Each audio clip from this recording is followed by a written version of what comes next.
어머니, 일단 상담만 받아보자고요. 저는 정말 상담만 하는 줄 알았습니다. 요즘 자꾸 무릎이 아프다고 했더니 며느리가 재활 잘 되는 데가 있다고 했습니다. 아들도 잠깐 설명만 듣고 오자고 했습니다. 그래서 저도 별 생각 없이 따라 나섰습니다. 그런데 도착한 곳은 병원이 아니었습니다. 요양원이었습니다. 그래도 그때까진 상담만 하나 보다 했습니다. 그런데 자리에 앉자마자 직원이 제 쪽으로 계약서를 밀더군요. 그 순간 알았습니다. 나를 데리고 온 게 아니라 나를 들여보내려고 온 거였다는 걸요. 그날 아침만 해도 저는 정말 가볍게 생각했습니다. 며느리가 먼저 와서 말했습니다. 어머니, 일단 설명만 들어봐요. 좋은 데가 있다는데 재활도 잘 된대요. 아들도 옆에서 맞장구를 쳤습니다. 엄마, 요즘 다리 아프다며. 상담만 받아보고 결정하면 되지. 그 말이 너무 자연스러워서 저도 더는 묻지 않았습니다. 상담만 받는 거라면 못 갈 이유도 없었습니다. 오히려 나를 생각해서 알아봐 주는 건가 싶었습니다. 그래서 외투를 챙겨 입고 따라 나섰습니다. 차 안은 이상할 만큼 조용했습니다. 평소 같으면 며느리가 먼저 어디가 좋다더라, 시설이 어떻다더라, 이런 말을 했을 텐데 그날은 둘 다 말을 아꼈습니다. 제가 두어 번 물었습니다. 어디가 그렇게 괜찮은데? 멀어? 그럴 때마다 대답은 늘 비슷했습니다. 가보시면 알아요. 설명 들으면 어머니도 안심하실 거예요. 그 말이 조금 걸리긴 했습니다. 그래도 저는 설마 했습니다. 나 몰래 뭘 정해놓고 데려가는 일은 없을 거라고 믿었습니다. 그런데 차가 멈춘 곳에 크게 붙어있는 간판을 보는 순간 발이 딱 멈췄습니다. 요양원 이름이었습니다. 저는 차 문을 다 닫지도 못한 채 아들 얼굴부터 봤습니다. 아들은 너무 아무렇지 않게 말했습니다. 엄마, 그냥 상담만. 며느리도 얼른 제 팔을 잡았습니다. 어머니, 부담 갖지 마세요. 들어가서 설명만 듣고 오면 돼요. 그 말을 듣고도 마음은 전혀 편하지 않았습니다. 그래도 여기까지 와서 돌아서면 제가 더 예민한 사람처럼 보일까봐 그냥 안으로 들어갔습니다. 상담실에 앉아 직원은 제 얼굴보다 아들 부부 얼굴을 더 자주 보며 말을 이어갔습니다. 무릎이 안 좋으시죠? 최근 병원 다니셨죠? 혼자 계시면 식사도 자주 거르신다면서요. 밤에 잠도 설친다 들었습니다. 저는 그 말을 듣는 순간부터 이상했습니다. 처음 보는 사람인데도 제 사정을 너무 자세히 알고 있었습니다. 제가 입을 떼기도 전에 누군가 이미 한참 이야기를 해놓은 자리 같았습니다. 그런데 더 이상했던 건 제 건강 얘기보다 생활 얘기가 더 빨리 나온다는 점이었습니다. 직원은 자연스럽게 말을 이었습니다. 처음엔 다들 부담스러워 하세요. 그래도 들어오시면 자녀분들이 훨씬 안심하시죠. 집은 당분간 비워두셔도 되고 정리도 천천히 하시면 됩니다. 그 순간 저는 숨이 턱 막혔습니다. 저는 아직 여기 들어오겠다고 말한 적도 없었습니다. 그런데 직원 입에선 벌써 입소 이후 얘기가 나오고 있었습니다. 주말마다 마음 졸이지 않아도 된다고요. 집은 비워두면 된다고요. 그 말은 너무 노골적이었습니다. 제 건강보다 자기들 부담이 먼저였다는 뜻처럼 들렸습니다. 저는 천천히 아들 얼굴을 봤습니다. 아들은 제 눈을 피했습니다. 며느리는 계약서 끝만 내려다보고 있었습니다. 그때 직원이 마지막으로 이렇게 말했습니다. 아드님이 그러시더라고요. 어머님 들어오시면 집 정리도 한결 편해질 거라고요. 요양원비는 집 정리하고 나면 일부 충당이 가능하다고 하셔서 남는 부분은 자녀분이 따로 계획이 있으신 것 같더라고요. 그 순간 저는 계약서보다 아들 얼굴부터 다시 봤습니다. 집 정리, 요양원비 일부 충당, 남는 부분은 따로 계획. 그 말이 너무 선명해서 오히려 머리가 맑아졌습니다. 이건 저를 위한 상담이 아니었습니다. 무릎 핑계로 저를 여기 데려다 놓고 저를 입소시키고 제 집을 팔고 그 돈 일부로 요양원비를 내고 남은 돈은 자기들 사업에 쓰려는 자리였습니다. 그제야 알았습니다. 이건 걱정이 아니었습니다. 효도는 더더욱 아니었습니다. 저를 모시려는 게 아니라 제 집부터 정리하려고 데리고 온 거였다는 걸요. 저는 계약서를 바로 넘기지 못했습니다. 손끝이 먼저 차갑게 식었습니다. 상담만 받으러 온 줄 알았는데 직원은 제 건강 상태보다 입소 뒤 이야기를 더 빨리 꺼내고 있었습니다. 방은 어떤 타입이 있는지, 준비물은 뭘 챙겨야 하는지, 적응 기간은 어느 정도인지, 그 말들이 너무 자연스러워서 오히려 더 이상했습니다. 저는 아직 여기 들어오겠다는 말도 하지 않았는데 저만 빼고 다들 그 다음 순서까지 알고 있는 사람들처럼 앉아 있었으니까요. 이게 무슨 말이니? 제가 그렇게 묻자 며느리가 얼른 웃으며 말했습니다. 어머니, 그냥 혹시 모르니까 같이 알아보는 거예요. 좋은 곳은 자리가 빨리 없어진다고 해서요. 그 말이 끝나자 직원도 바로 받았습니다. 맞아요. 미리 대기 걸어두시는 분들이 많으세요. 대기, 입소, 집 정리. 그 단어들이 제 앞에서 너무 익숙하게 오갔습니다. 상담실 안에서 저만 처음 듣는 사람 같았습니다. 저는 천천히 아들 얼굴을 봤습니다. 아들은 제 눈을 피했고 며느리는 계약서 끝만 내려다보고 있었습니다. 놀라는 사람도 당황하는 사람도 없었습니다. 그 모습이 더 모욕적이었습니다. 제가 오해한 게 아니라 정말 여기까지 계산하고 왔다는 뜻이었으니까요. 그때 직원이 웃으며 말했습니다. 아드님이 그러시더라고요. 어머님 들어오시면 집 정리도 훨씬 수월하실 거라고요. 그 말을 듣는 순간 가슴이 철렁 내려앉았습니다. 집 정리. 상담실에 앉은 지 얼마나 됐다고. 벌써 제 집 얘기가 나오는지 이해가 안 됐습니다. 그제야 알았습니다. 이건 제 무릎을 위한 상담이 아니었습니다. 저를 여기 들여보낸 뒤 제 집을 어떻게 할지까지 이미 자기들끼리 꺼내본 자리였다는 걸요. 저는 계약서보다 아들 얼굴부터 다시 봤습니다. 아들은 입술만 한번 누르더니 끝내 제 눈을 못 봤습니다. 그 짧은 회피가 오히려 다 말해줬습니다. 정말 그런 얘기를 했다는 뜻이었으니까요. 저는 천천히 물었습니다. 집 정리는 또 무슨 뜻이니? 그 말이 떨어지자 상담실 안 공기가 달라졌습니다. 직원도 말끝을 흐렸고 며느리도 바로 대답하지 못했습니다. 한참 뒤에야 아들이 겨우 입을 열었습니다. 엄마, 그냥 혼자 계시는 집이 너무 크잖아. 관리도 쉽지 않고 이왕 들어오시면 정리하는 게 낫지 않을까 해서. 그 말을 듣는 순간 속에서 뭔가 딱 끊어졌습니다. 혼자 계시는 집이 크다. 관리도 쉽지 않다. 겉으로는 다 그럴듯했습니다. 그런데 그 말 뒤에 숨은 뜻은 너무 선명했습니다. 제가 여기 들어오면 집은 비게 되고 비는 집은 팔든 정리하든 자기들 마음대로 계산할 수 있다는 뜻이었습니다. 그때까지도 저는 애써 좋게 보려고 했습니다. 정말 걱정이 앞서서 그런 걸 수도 있다고요. 그런데 며느리가 조심스럽게 덧붙인 한마디가 제 생각을 완전히 바꿔놨습니다. 어머니, 집값이 워낙 괜찮아서요.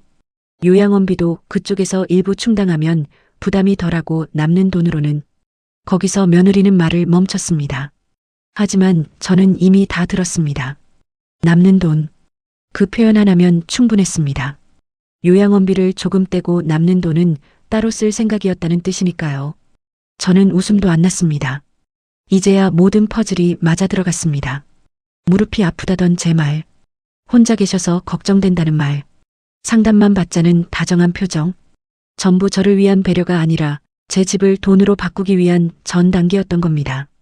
저는 그 자리에서 바로 일어날 수가 없었습니다.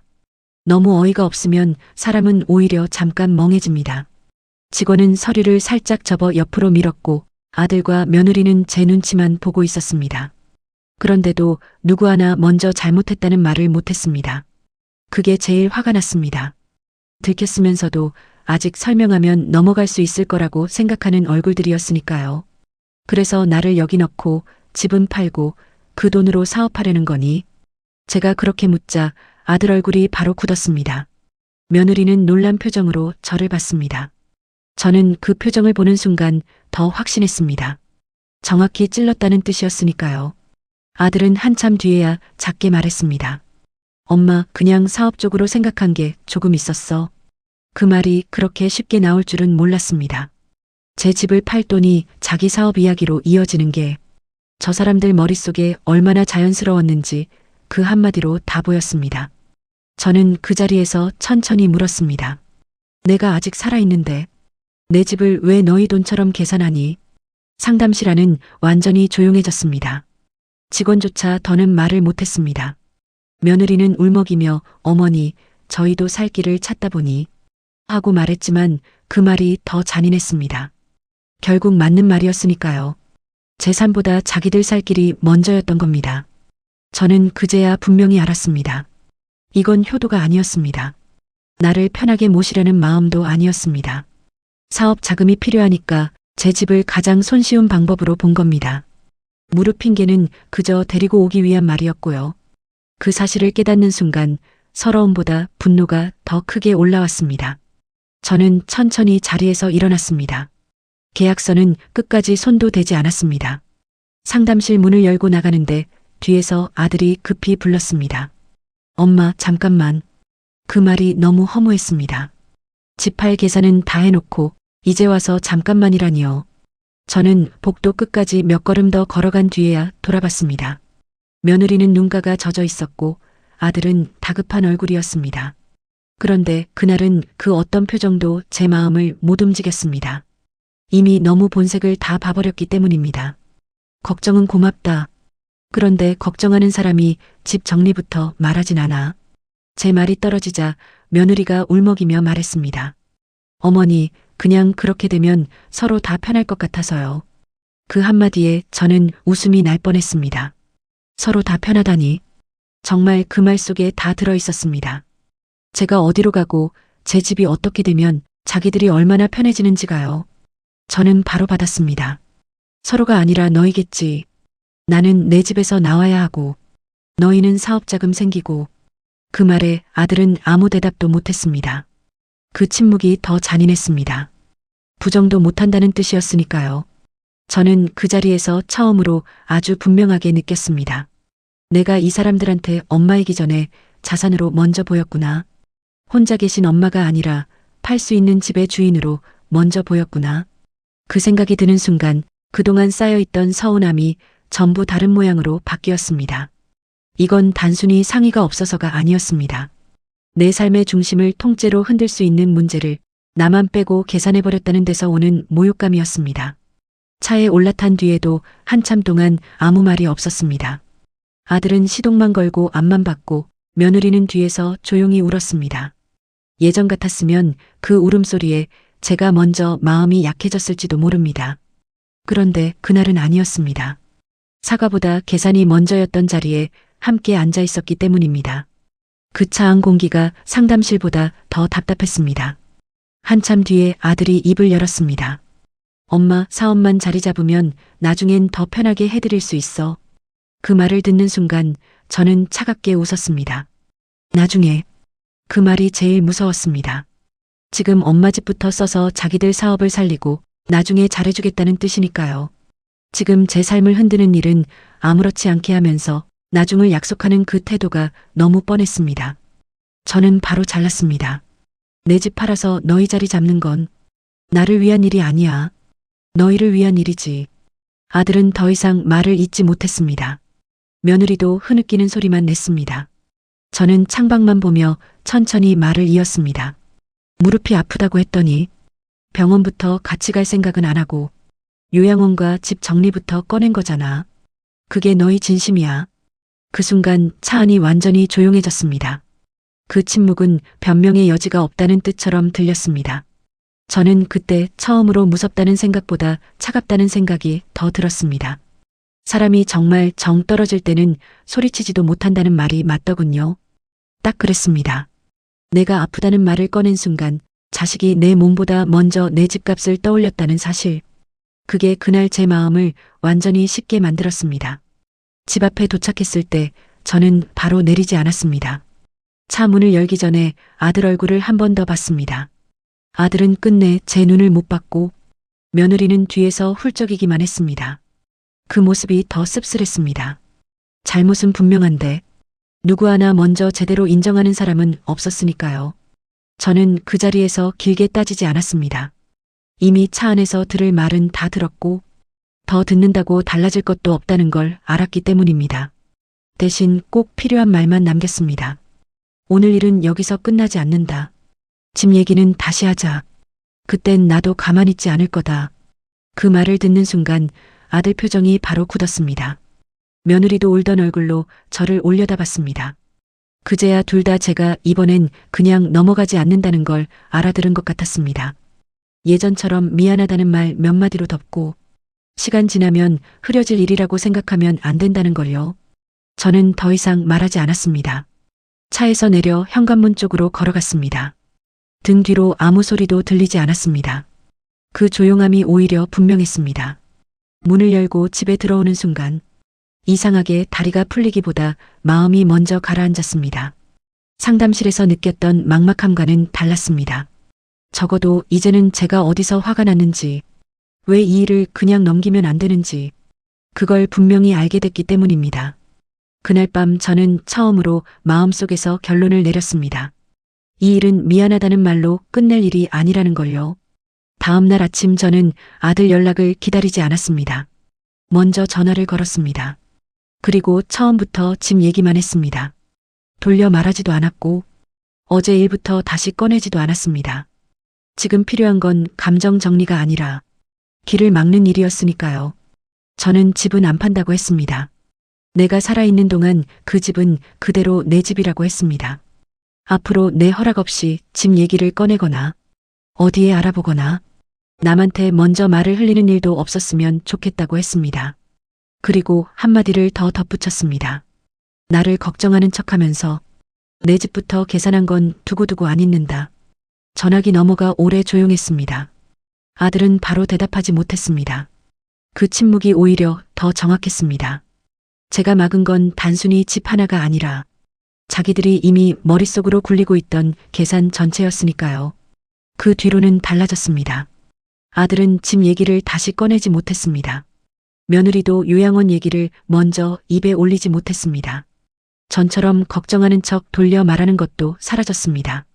이제는 적어도 제 앞에서만큼은 제 삶을 함부로 먼저 정할 수 없게 된 겁니다. 저도 달라졌습니다. 예전처럼 가족이 하자는 대로 먼저 따라가지 않았습니다. 무슨 일인지부터 물었고 돈 얘기가 나오면 더 똑바로 들었습니다. 도와줄 일은 도와줘도 제 삶을 먼저 내주는 일은 없었습니다.